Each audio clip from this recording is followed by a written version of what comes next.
Hello, hello, and welcome to Marsh Stream and tonight's solo Arts Heal. Oops, I gotta get rid of this poll. With AnCan. Thank you so much for joining us. I'm Stephanie Wiseman, Artistic Director and founder of the Marsh and Marsh Stream. Please consider supporting Marsh Stream and its artists with a tax-deductible donation to the tip jar. And please subscribe to the Marsh's YouTube channel and be notified when our shows go live. You can see all our scheduled and archived shows at themarsh.org. Let me tell you a little bit about what's coming up on Marsh Stream. There's the Monday Night Marsh, there's Wild Card Tuesdays, and on Wednesday nights, you know there's Solo Arts Heal. Thursdays, it's Stephanie's Marsh Stream. That's my interview show featuring this week Josh Kornbluth, who will be discussing Marsh Stream's amazing and iconic community bingo improv game. Josh is reading some surprising 1948 letters from his father, who was in Georgia getting out the vote to get a socialist presidential candidate elected. Friday at noon, it's CJ Fitness Sing with Candace Johnson. This is a singing and a fitness class. And bingo is at 7:30 p.m. Saturday solo performer Spotlight features a documentary already free about Qigong and its impact on two people. There will be a post-film Q&A with the director. And starting next Wednesday, before Solo Arts Heal at 5 p.m., we will be offering a Qigong class for the next 5 weeks. It's a Healing Wednesday. Let me tell you also now about Solo Arts Heal. It's a program where performers present real-life empowering stories, a theater of resilience that celebrates overcoming mental and physical life challenges and offers hope and inspiration. Marsh Stream's Solo Arts Heal program includes excerpts, talkbacks, and a Q&A providing education and advocacy that support communities through educational outreach and the healing power of the arts. We are so thrilled tonight that both Gail Schickley and I welcome AnCan and a new once-a-month host, Rick Davis, to Solo Arts Heal.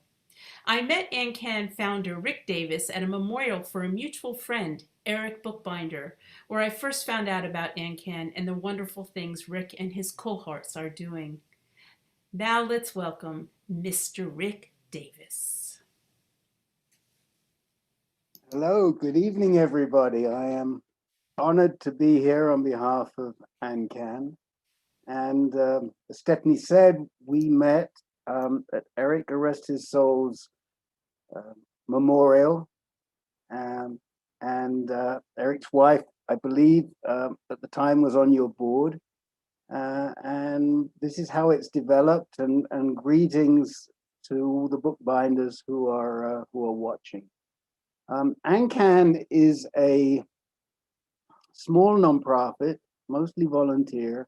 We provide support, advocacy, and navigation to patients and for all kinds of diseases and conditions. And we come across a whole variety of people, some of whom turn out to be performers. We don't always know they're performers, but when they join our virtual support groups, it's pretty easy to pick out the ones who perform and the ones who don't perform. And our eye fell on a certain member of one of our groups who clearly was a performer. And so when Stephanie came to me and said, would we be interested in hosting a show once a month with people that we sourced from AnCan, I knew right away who our first performer was going to be, and I would very much like to introduce you to Jackson Nogahl. Hello, Jackson. Hello, Rick. How are you doing tonight? Good evening. I am doing well, and I hope you're doing well. I am doing well. I'm thrilled to be here. I thank you and Stephanie and the Marsh crew for having me. I really appreciate it, because I'm not much of a performer. I'm just starting to do that. So I don't know. We'll let the audience decide. Okay. What I want to ask you before we start is what would you like to share about your condition, your medical history? What is there anything the audience needs to know to appreciate the rain delay? Not a ton probably. It's basically about my first day back at work after I had surgery for prostate cancer, and some hilarity ensued. Yeah, making light of a very serious condition takes a lot of talent, a lot of intelligence, and a lot of humor. And I think we should allow the audience to see how you are going to kick us off with the rain delay. What do you think? That'd be wonderful. Okay. Please roll tape, as they say in the biz. Please roll tape, and you may Kristen. need to turn up your volume on your own computers, your YouTube. Here you go.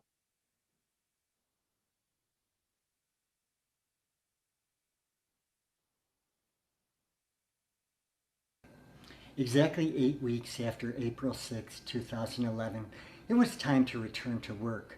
My Family Medical Leave Act Get Out of Job Free card had expired. I'd been recuperating from a surgery that my doctor described in the words of a 1990 skateboarder, a radical prostatectomy. Like way rad, brah. Ever since Dr. P had scoped cancer in my prostate bowl, dude had been stoked to go carving and grinding and to make an inside front grab of my gnarly baby daddy pump. For my first day back at work, I'd been invited to a work outing to see the Chicago Cubs play. It was a reward for all the crazy hours we'd all been putting in. "Don't mind if I do," I'd replied. Only my boss knew where I had been for the past 8 weeks and of the call I had received when I was alone on the evening of Valentine's Day. It had reminded me of the Ben Franklin quote, "The only thing certain in life is death," and I couldn't remember the rest. When we got to Wrigley, the first thing I heard was, "Cold beer here." Now, I hadn't had even one drink since my prostate surgery, plus I had lost a little weight. The average prostate gland weighs about 11 grams. I was 2/100ths of a pound more likely to get wasted in front of my colleagues. But the beer man didn't cater to lightweights like me. He only sold tall boys, extra large cans of Budweiser. I threw caution to the wind. "Don't mind if I do." After all, what could possibly go wrong getting liquored up at a work event? We watched the game with the umpires calling players "safe" and "out." But pretty soon Mother Nature was calling this player out. I had to pee like a Clydesdale. I trotted to the communal trough that Wrigley Field calls a men's room. Just when I ponied up to it, I let out a tropical storm. Dude, most rewarding work outing ever.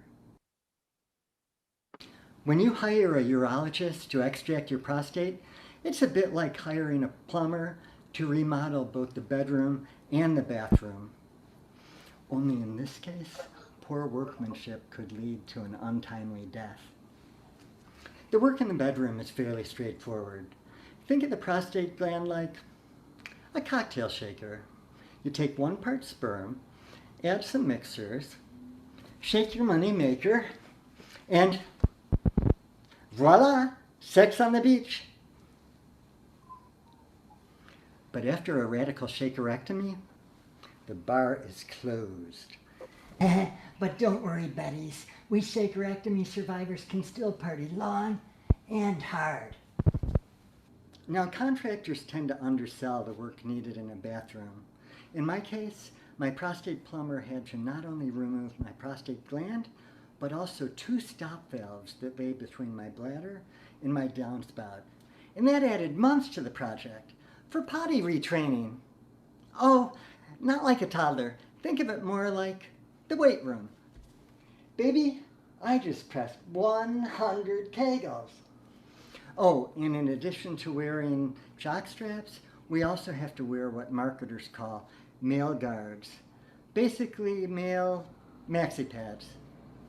I call them bachelor pads because if I'm getting hot and heavy with a sweetie and she finds a guard down there, I'm going to remain a bachelor. Meanwhile, back at Wrigley, cold beer here was talking round two. Don't mind if I do. But pretty soon my bladder was getting pissed off at me. Don't mind if I do too, he mocked. Cold beer there equals racehorse analogy here, get it? I did, and I galloped back to the trough, and on my way I felt a little pee squirt onto my guard. I'm taking heavy fire, he shouted. A few rounds shot past his post, creating collateral damage on my Levi's. What to do? While I was in the bathroom, I realized the quick thinking and a magic trick could save me from eternal shame. While I washed my hands, abracadabra, I flicked water all over my jeans. They need a new plumber in there, look at me, I could explain. When I got back to my seat, I had won the battle. But within minutes, the war raged on. No less than the king of beers was reigning over my Clydesdale pea raid. What to do? Now, I hadn't been particularly religious since Catholic school, but it was time to find my way back to the Lord, and fast. Sweet Jesus, I prayed, please give me strength, at least to my smaller, but still large, companion. Now, I prayed to Jesus and not God or the Holy Spirit, because I remember that he had real human experience with these matters. After all, his quick thinking and magic trick kept him dry by walking on top of the water. Within minutes, my prayers were answered. Raindrops started falling from the sky.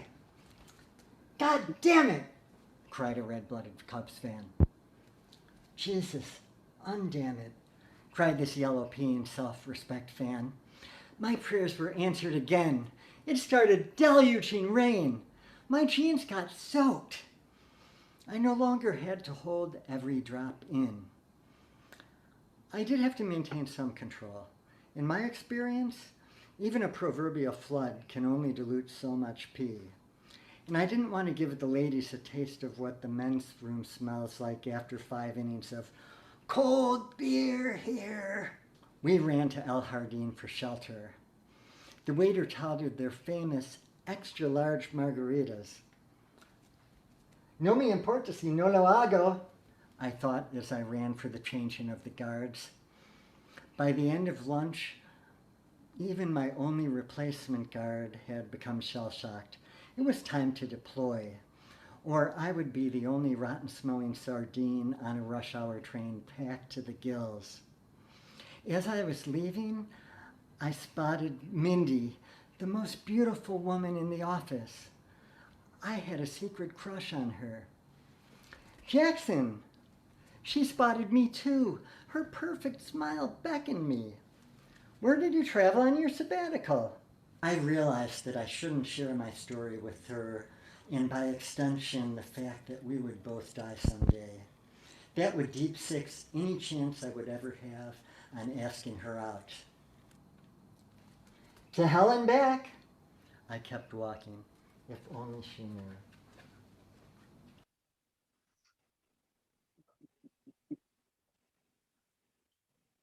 So let's talk a little bit about this Jackson.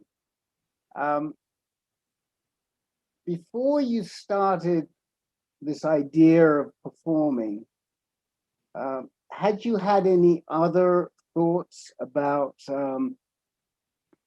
using art to help you deal with your disease? Yeah, I mean, I had a couple. The first was, if people are old enough to remember the early rap, Run DMC, and they had a song called You Be Illin'.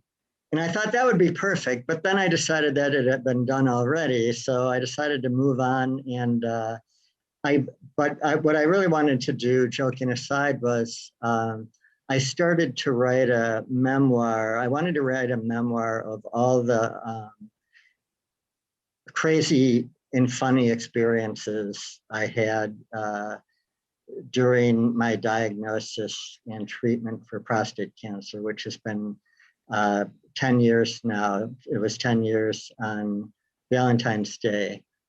And so I started to do this, and then I came up with the name War and P for my memoir, because getting a cancer diagnosis is war. And as you just saw in that story, having your prostate removed by surgery, there's some incontinence issues. So I started doing that. But then last year, just on a fluke, I decided to write a story for the stage, which is that one we just saw. I was able to do a reading of it live in a theater here in Chicago, Comedy Sports.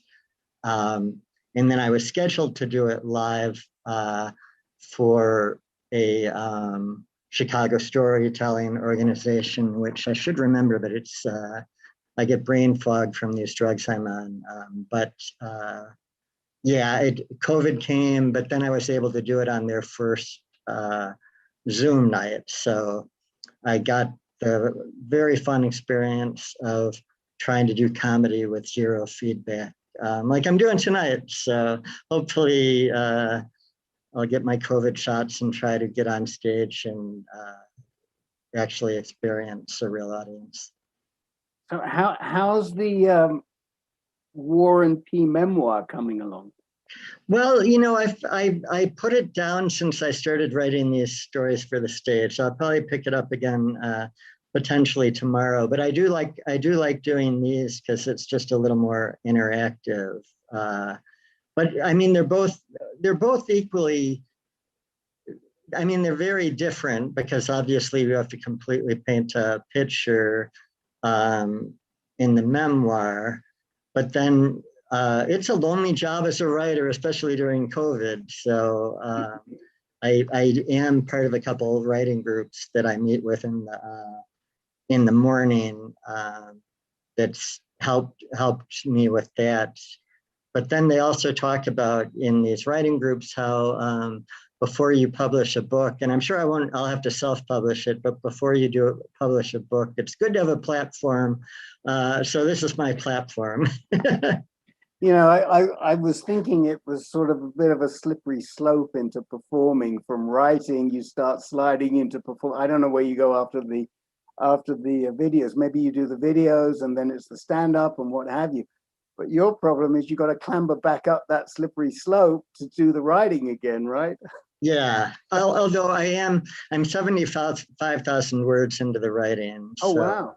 Yeah, I've got a lot of it written, but there's still that's only halfway, and then there's all the editing and everything. So. Yeah, well, if we've got any book publishers listening, book agents listening, there could be some really good work coming along here. Yeah, I mean that's one of the funny but morbid things, because publishers want to sign someone who's going to give them a stream of books, and who knows how long I'll be alive, so how many books I'll have in me. So I think you'll be with us. You're going to be with us a long time, Jackson. So you have another piece that you're going to show us. Any introduction that you would like to provide to the next piece? No, I think it'll just stand on its own. Thanks. Okay, so why don't we roll the next piece, and then we will talk a little bit after that about how you've used performing arts to help you manage your condition. Great. Let's go.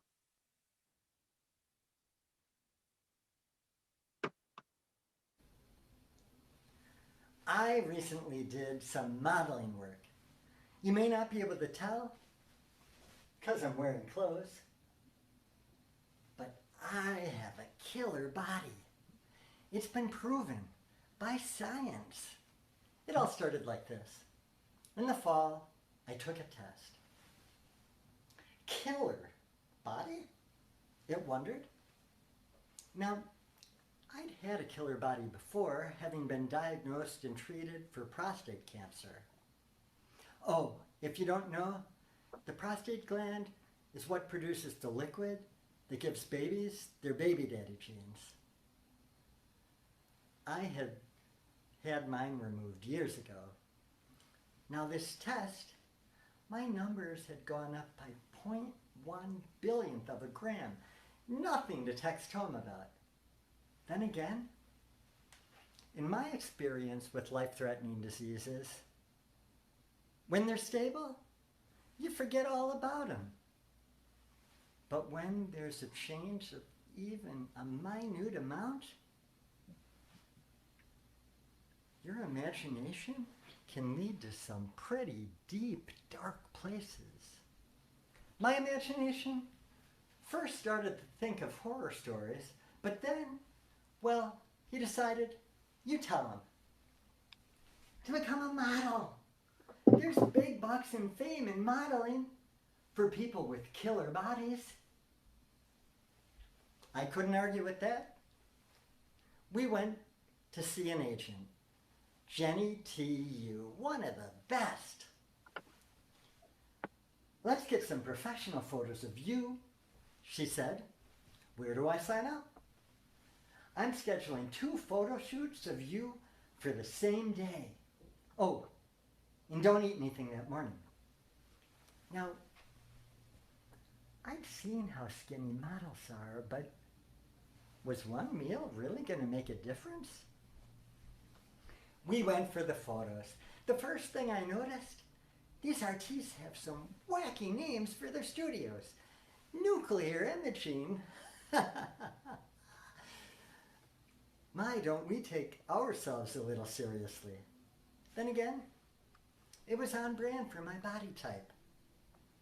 The assistant took me back, sat me in a chair, and proceeded to give me an intravenous drug.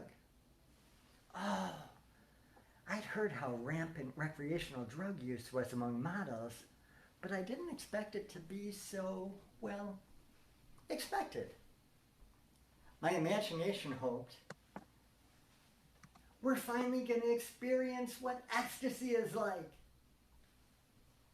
It would take a little while for the drugs to kick in, so we moved on to our second location. Would this one be called Rocket Science Studios? Au contraire. The sign said, Imaging Center.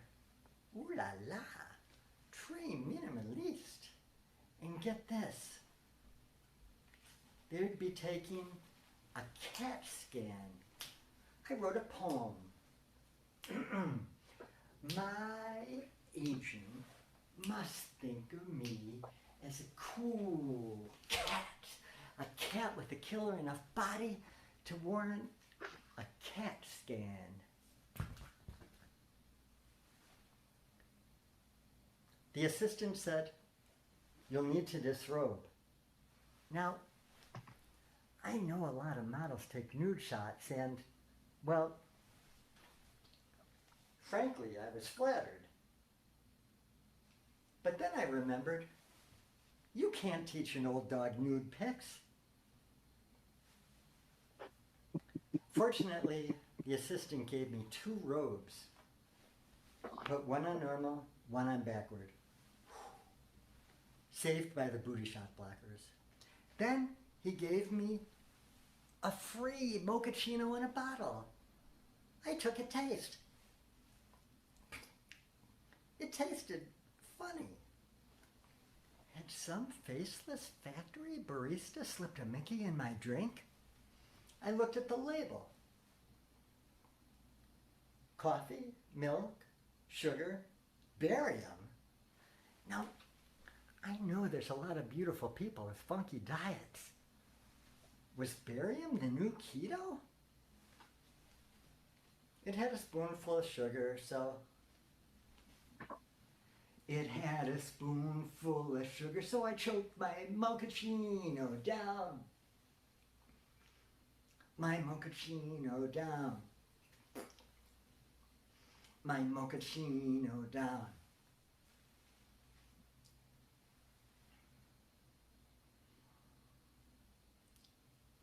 When I went into the studio, I warmed up my poses. But the photographer said, lie down on the table. Then he left the room, closed the door, and proceeded to talk to me over an intercom. Like, I don't got no COVID, dude. As I lay there, I examined the camera. At my feet was this huge donut-looking thing. The table would move my torso in and out of the donut hole. Now wait a minute.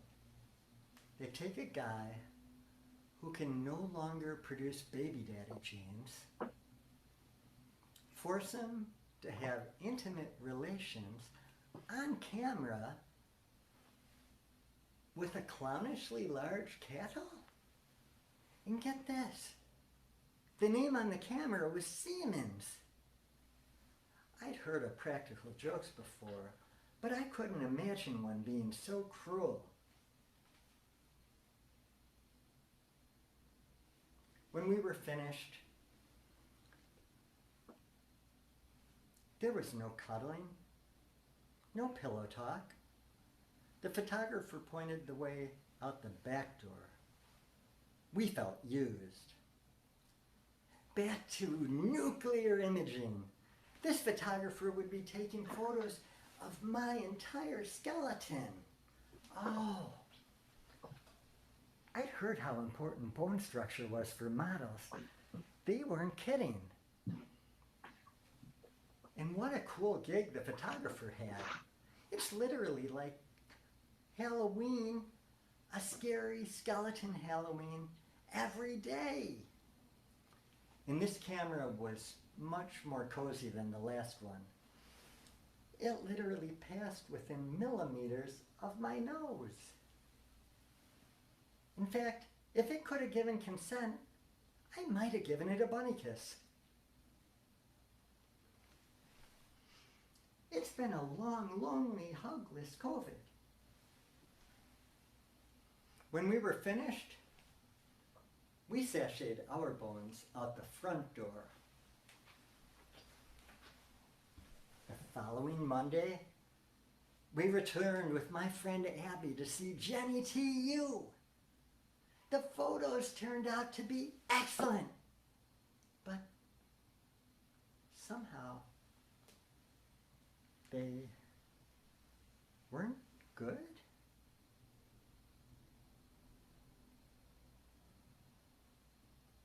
In the flash of a paparazzo,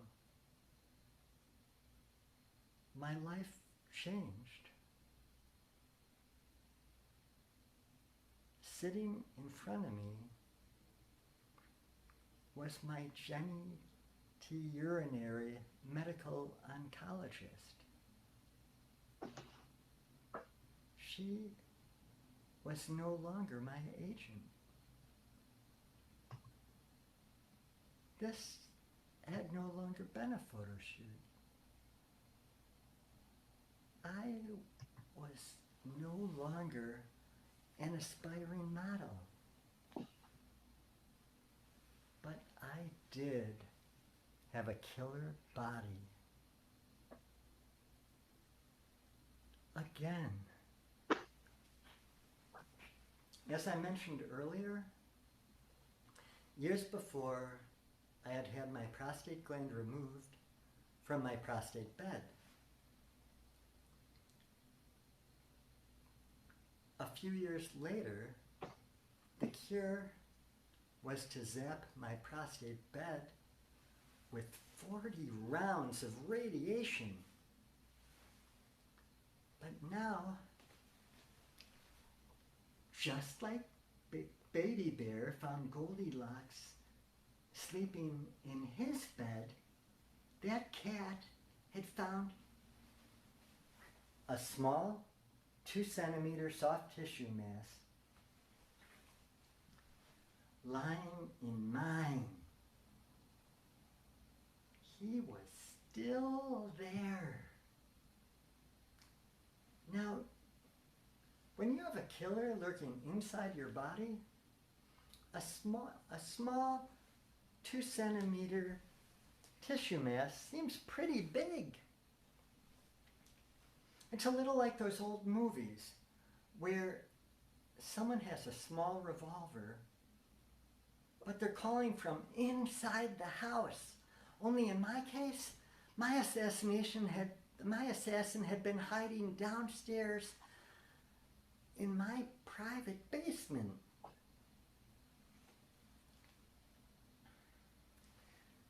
The photographer said there was no way to kill my assassin, only to stunt his growth with drugs. Oh, and as seen on TV, there may be side effects. ADT may cause memory loss, mood swings, depression, fatigue, loss of muscle mass, bone thinning, weight gain, hot flashes, libido loss, gynecomastia. What the hell is that? I didn't know either. Talk to your doctor. I did. She said these drugs function in a similar way to castration.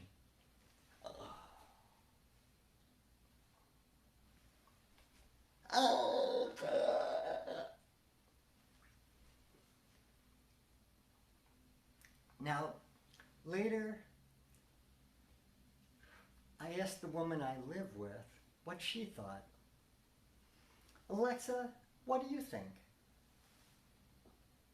Many legal experts consider these drugs to be violations of the Eighth Amendment, cruel and unusual punishment for sex offenders. For sex offenders? I wasn't even having legal loving sex, but it was either do or die. So I made my vow. Till death do us part.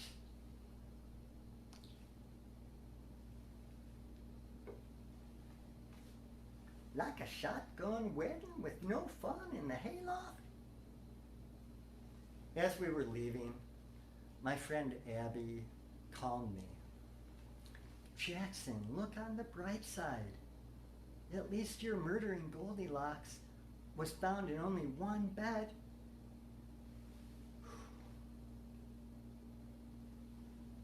Abby was so right. That murdering Goldilocks could have been found like stage 4 murdering Goldilockses, all over my body.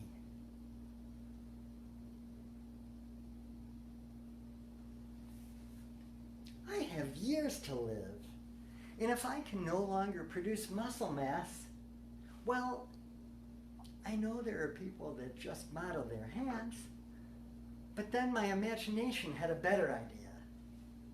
Well, I heard that there's this guy in Maine. I think his name is Stephen King. Anyway, he got rich and famous by just telling horror stories. I can't argue with that. And here I am. Now, does anyone here know an agent?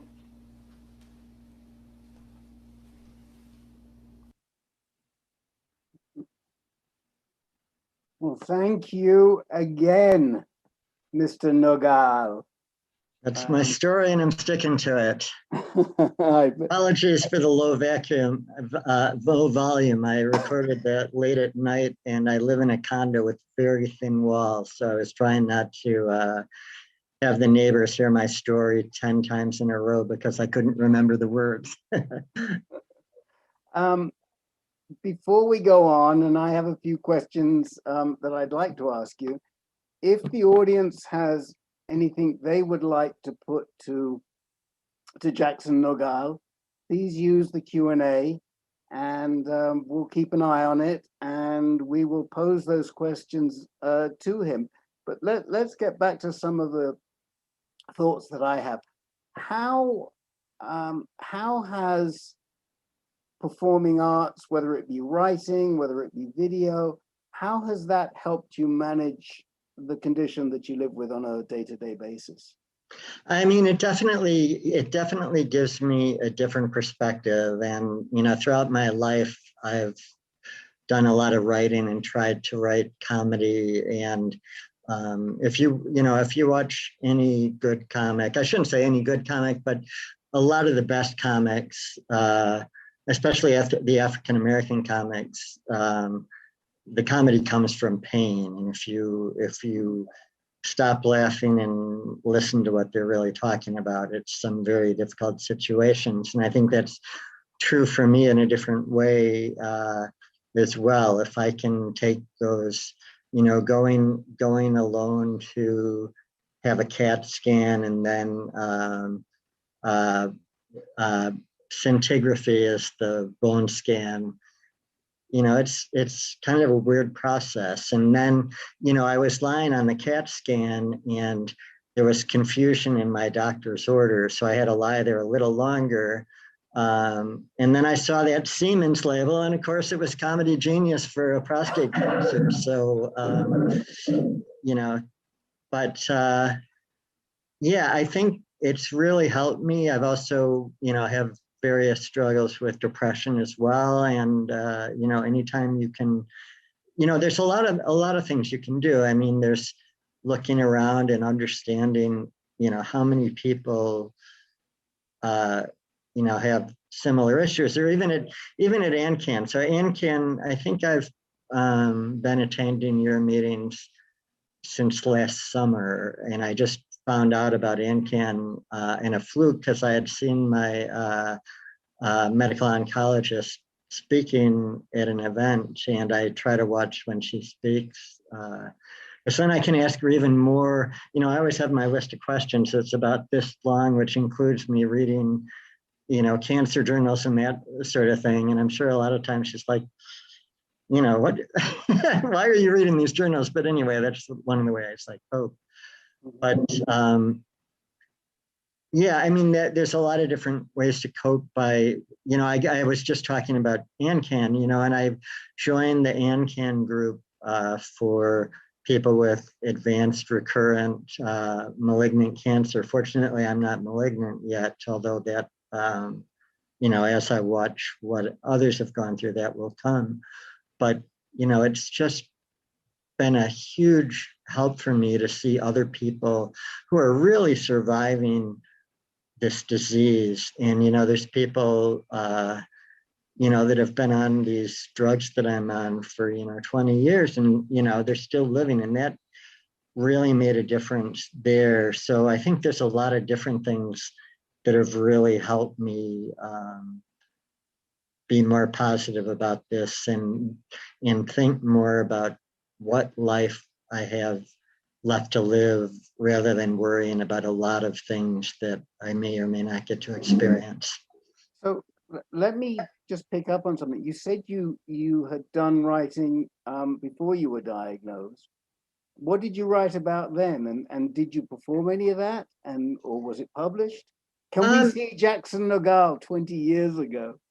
No, I mean, I do have one. I did do a year-long city through the Players Workshop of the Second City. That was before Second City had a big school. I'm not sure if everyone knows Second City. It's the improv theater in Chicago and also in Toronto, where a lot of people join Saturday Night Live from. And I did a year-long, I actually did the class originally because I used to be really, really shy. And I even have a reference letter that says, although John is inordinately shy, he holds himself one-on-one. So fortunately, there's just two of us here. But so I do have a tape from that show from, I think it was 1990. It was a really long time ago. Oh my gosh. Did you have hair then? What's that? Did you have hair at that time? I had hair. Yeah, I had hair. Oh, was it curly? Was it straight? It was it was curly. I was never able to grow long hair because my hair always sort of went out a little and not down. But I did have hair. Okay. And then I've done a couple, or I guess, yeah, a couple classes in stand-up comedy, mainly because I was afraid to do open mics because the classes really don't help either. And I did do a few open mics, which was a lot of fun. But it'd be hard to tell stories like this because at least the open mics in Chicago, you get like 4 minutes, and I could, grab a 4-minute segment of these stories, but it's a little different, different medium, for lack of a better word. So it raises a question from the audience, from NJ, who says, can we look forward to future stand-up stories? Oh yeah, and that's my very dear friend in Michigan. Thank you for the question. Yeah, I've got a number of these still in my head. I mean, there's one, I haven't covered my 40 rounds of radiation yet, which is I chose a therapy called proton therapy because it was seen to potentially cause less damage to my bladder and my colon. And I was, I'm 58 now. That was probably 5 or 6 years ago. So if I do live a long time, I want to have, I want to have my bladder and colon intact. But I actually had to go way out deep into the suburbs for that. And it was an hour and a half round trip. It was like 45 minutes there. So it was very long because I don't have a car and I was using public transportation. But weird little things come out of these things. Like I met one of my best friends in the train station on the way home. There's this woman there, shout out to Kat, who had this big shallow case, and we became deep friends. So there's good things that come out of this too. But there's a lot of different things from that. From getting, I have bling inside me. I've got 2 gold markers that they call fiducial markers. Originally, I was calling them fiduciary markers, but that was a lack of understanding, and because they were gold. So. And then there was, I do have a photo from it. The last day I was there, I had them take a picture of me lying on the table with a big red apple in my mouth because I wanted to look like I was a pig on a spit in a barbecue. So hopefully that will work out as the cover photo for War and P. And yeah. And then I have a whole thing on health insurance too, which I won't even go into here. But buying individual health insurance and not being able to, not having any of the teaching hospitals in my network for a few years. Fortunately, when I got this last diagnosis, which was that last piece there, I was able to go to Northwestern again, and shout out to Northwestern, which is one of the great cancer centers, not only in Chicago, but in the country. So, well, I think you're kind of lucky in Chicago. For those of you who are not aware, or you may have figured by now, Jackson lives in Chicago, in the city.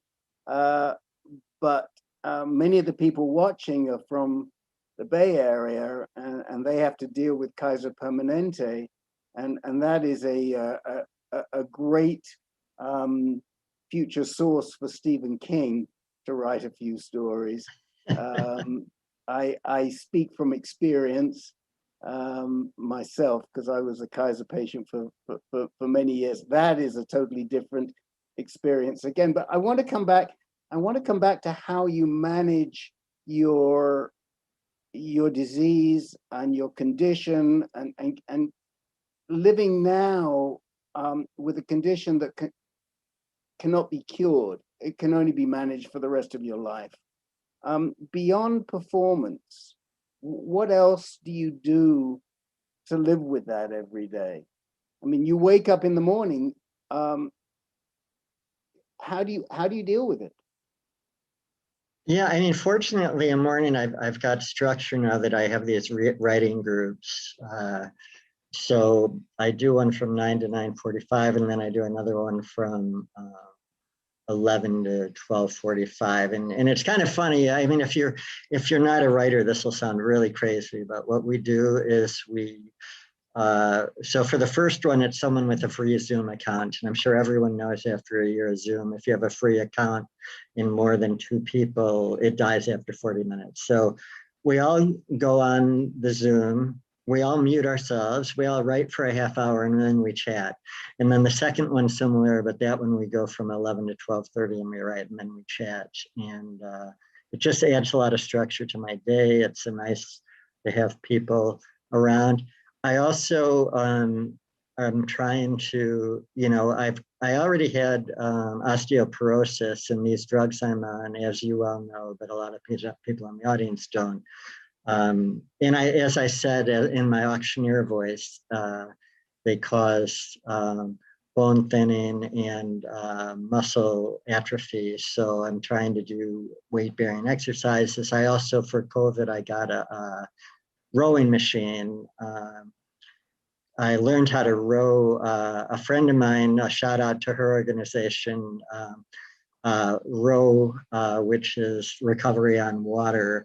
They actually let the public use their ergs or rowing machines. And in the rowing biz, as you know, because you're a rower, they're called ergs. And I learned to do that in a group. And then I ended up ponying up money so I'd be able to exercise throughout the winter. And then I'm trying, it's been hard for me.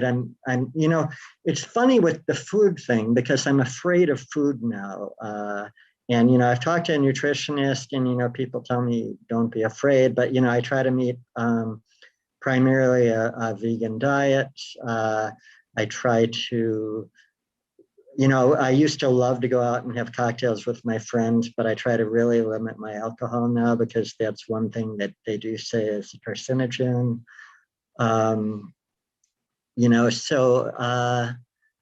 And then, I visit my doctor a lot, and it's still, learn, and I educate myself a ton. So I learn a lot from AnCan, but I also, like I said, I look at all kinds of articles, and there's a lot of webinars and that sort of thing.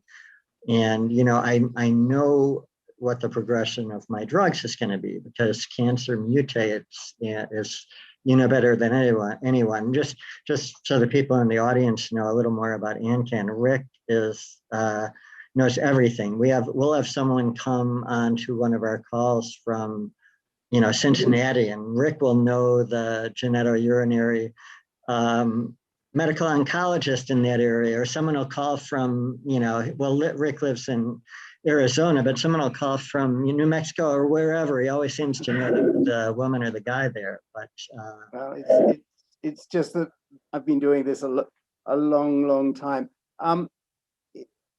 How do you find it easy to stay in the moment, to stop your monkey mind? I mean, I think you've taken some courses, and you're doing some more courses to try and help you center your mind at this point in time, right? Yeah, well, I've been doing meditation for a while. Shout out to this organization, Shambhala, which is national, but there's a part in Chicago, and I've taken a lot of classes in meditation over the years. I meditate every day. And then I've mentioned this to the AnCan group, but one other thing Northwestern had, which I thought was very helpful, is I've been doing, for 6 or 7 weeks now, I've been doing a course called Meaning-Centered Psychotherapy, I think is the name. And it started with this guy, Viktor Frankl, who was a psychologist or psychiatrist, I think, in Austria. And in fact, it's really a funny story because I mentioned his name to friends of mine, and one of my friends studied under him in Vienna years ago. But Viktor Frankl, was a leading psychiatrist who ended up being put in a concentration camp in World War II, a Jewish guy. And he wrote a book about how people who are in, you know, dire straits like that can still find meaning in their lives. And I thought that was so such a great positive idea. And, you know, when I look at my disease now, I mean, I'm not in a concentration camp, you know, I don't have one of the very fast moving cancers. And so it's just all these different perspectives, you know, that I can find and look into really can help me, because, you know, as I said in the video, and as you well know in your work, you know, your mind can go to a deep, dark place. And yeah, so anyway. So, Josh Bookbinder has a question. He wants to know, to what extent are these pieces that you perform therapeutic versus just being available material that you can use to do a performance? No, I think they're very therapeutic for me. You know, just looking at the humorous side of, you know, these sterile environments, and also that, you know, the first video we played, the rain delay. You know, both of these stories are completely true. I mean, I exaggerate and I, you know, do the poetry and that sort of thing, but you know, I did go to see the Cubs play the very first day I came back from surgery, and no one told me that drinking a little beer was not, you know, and I did have my little, you know, my little pads on, and it did started pouring rain, because otherwise I would have had to get the hell out of there, and then figured out how to get home with, you know, a wet leg on the L, you know, and there's certainly plenty of people on the L that don't smell that good, but could have been me. So yeah, they have been therapeutic. And in doing the second one, you know, when I was, you know, I decided not to just make it funny, but to make it, you know, really get down to that moment when I got this news. And, you know, a few times when I was rehearsing that, I was just a blubbering mess trying to do that, which is one of the reasons, besides worrying about bandwidth tonight, that I wanted to record it rather than doing it live. So yeah, I mean, I can see how performing this is tremendously cathartic. I mean, you're really able to get those emotions out of you, and to make them almost tangible, and maybe even to pick up the bad ones and throw them away somewhere. You know, do you agree? Exactly. And I come from, both of my grandmothers were 100% German. Both of my grandfathers were 100% Irish. So we're not that good at, you know, at talking about our feelings. So that's kind of a difficult thing in the family, and very much for me. So yeah, I was just thinking about the Cubs, and you're going to see the Cubs, and they may never let me back into Chicago once I say this, but maybe 7 or 8 years ago, just going to see the Cubs could have been enough to get you to give you a cancer. Things have changed now, of course. So we now have to reckon with a real team at Wrigley Field. I was actually really lucky to get to Wrigley Field for the first time ever. I lived in Chicago for a couple of years when I was in grad school. I'd never been to see the Cubs, and then one of the gents with whom we had provided support to knew that I was going to be in Chicago for a conference, and came up with Cubs tickets, and it was a tremendous experience. It was really a wonderful experience to get to Wrigley Field. Have you always been a Cubs supporter?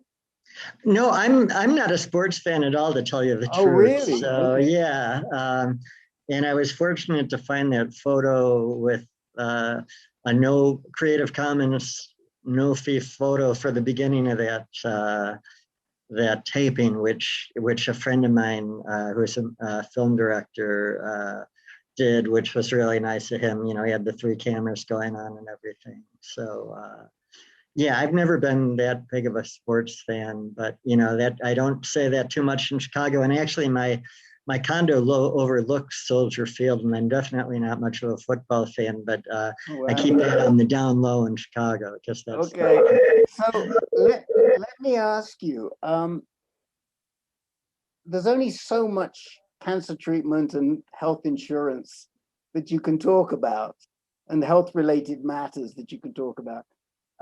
Where do you think you might go next when you're done with the cancer experience? What else intrigues you to write about?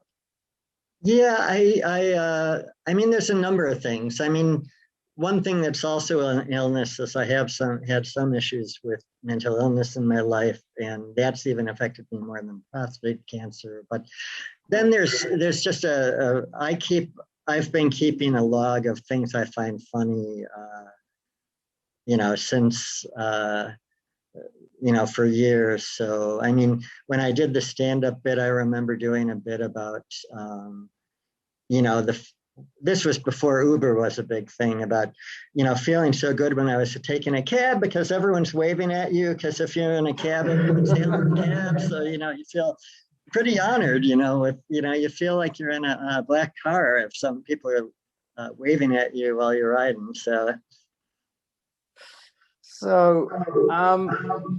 we're sort of coming close to the end of our time now, and I really want to thank you from my own depths that you are willing to share this. We at AnCan support a number of diseases, but our mother lode has always been prostate cancer. That's how we started. That's where we started. That's where I started, and we've built on that. And the subjects around prostate cancer are not easy to talk about, and it takes a lot of courage. And I just want to give you kudos for bringing these subjects out into the open and being willing to talk openly about them. That is not easy, and I think the audience, I'm sure the audience will appreciate and has appreciated that, and a big thank you to you. I would like to say that if anybody who is watching is interested in any of the AnCan groups, we have a whole number for different conditions, not just cancer, conditions like MS, for example, for other cancers. And our groups are all free and drop-in. And sometimes you find some really interesting people like Jackson Nogahl in the group. Who knows, you may meet your next best friend there. I want to remind you that there is a tip jar here. All us 501c3s rely on tips, and the Marsh is no exception. So please don't leave without visiting the tip jar. And we will be back again, I think the end of April, the 4th Wednesday in April. We will have possibly a very interesting and unusual act for you. We're having nothing to do with prostate cancer, the next one. So please come and join us. And with that, thank you. Good night.